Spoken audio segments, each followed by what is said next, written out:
saye su auzaliyan ne 500. A ni ban sayan maka auzaliyan 600. A'a. Kaga tun da za a fitar da yan la'ada. To yan ladan nawa har zaka wasu? To zan ba su tiriliyan 70.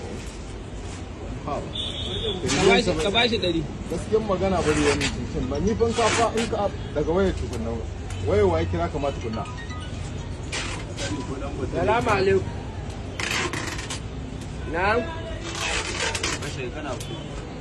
Wallahi ina kwari yanzu nan ina cinikin wasu kamfanonuwa.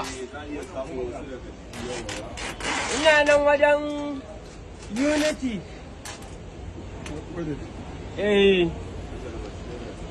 To, wajen AYT.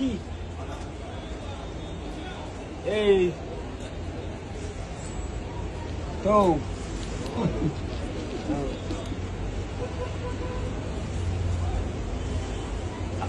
Na siya auziliyan 800. A'a ni fa gaskiyar magana kamfanin inda kana son sayan ma da shi ka tsaya mai ciniki na Ka san mun auziliyan 1000. ai ka san auziliyan tsaya ka na farko ka kamfanin nan akwai shi a China, ina da shi a Dubai, ina da shi a America, ina da shi a Chile, ina da shi a London.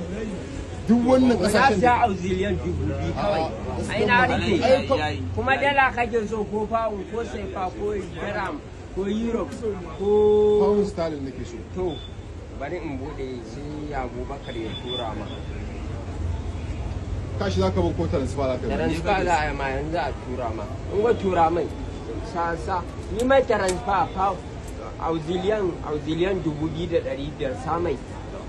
Tura mai. Yasa kasa kana da number account din sa? Na ga tunan biya sa kuɗi yanzu. Kana da number account din sa? Tunan biya sa kuɗi yanzu. Kana da number account din sa? Alhaji ina da lambar. Sa mai auziliyan 2500. Pound za ka sa mai auziliyan 2500. Okay, da pound za a biya shi.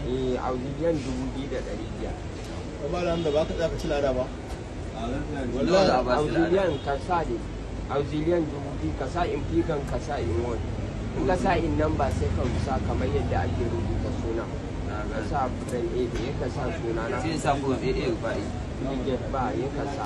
Da ka AA ba ya dan ya ga kudin ko kai shi bai.